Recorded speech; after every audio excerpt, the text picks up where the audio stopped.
వైద్యారోగ్య శాఖలోని 104లో పనిచేస్తున్న ఉద్యోగుల సమస్యలు పరిష్కరించాలని Telangana medical and health employees union నాయకులు కోరారు. గురువారం సిఐటియు ఆధ్వర్యంలో ఆదిలాబాద్ జిల్లా కేంద్రంలోని కలెక్టరేట్ ఎదుట గత 3 రోజులుగా ఉద్యోగులతో కలిసి ధర్నా చేపట్టారు. 3 ఏళ్ల కిందట 104 వాహనాలు నిలిపివేసి ఉద్యోగులను వైద్యారోగ్య శాఖలోని పిహెచ్సి, యుహెచ్సి లాంటి వివిధ విభాగాల్లో సర్దుబాటు చేశారన్నారు. అట్టి ఉద్యోగులను రెగ్యులర్ చేయాలని, సమాన పనికి సమాన వేతనం చెల్లించాలని, ఏజెన్సీ విధానాన్ని రద్దు చేసి ఉద్యోగులకు న్యాయం చేయాలని కోరారు.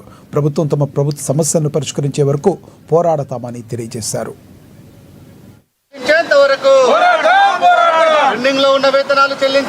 తెలంగాణ రాష్ట్రంలో వైద్య శాఖలో గత 17 సంవత్సరాలుగా పనిచేస్తున్నటువంటి 104 ఉద్యోగులకు 5 నెలల నుంచి వేతనాలు ఇవ్వకుండా ప్రభుత్వం నిర్లక్ష్యం చేస్తుంది.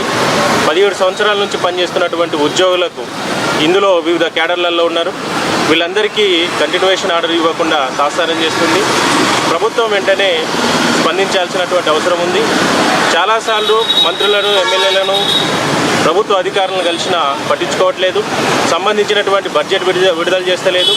5 నెలల నుంచి మేము అధికారులను కలిసినా అసలు జీతాలకు సంబంధించినటువంటి విషయం కానీ, కంటిన్యూయేషన్ ఆర్డర్కి సంబంధించినటువంటి విషయం కానీ అస్సలు మాట్లాడతలేదు. అనివార్యంగా 104 ఉద్యోగుల్ని సమ్మెలోకి, ధర్నాలోకి నెట్టేసింది.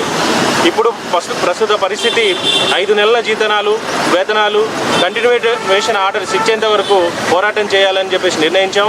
వెంటనే ప్రభుత్వం స్పందించాల్సినటువంటి అవసరం ఉంది. ఒకవేళ ప్రభుత్వం స్పందించకపోతే రాష్ట్ర వ్యాప్తంగా పెద్ద ఎత్తున ధర్నా కార్యక్రమాలు కానీ, సమ్మె కార్యక్రమాలు నిర్వహిస్తామని చెప్పేసి ఈ సందర్భంగా తెలియజేస్తున్నాం. తెలంగాణ రాష్ట్ర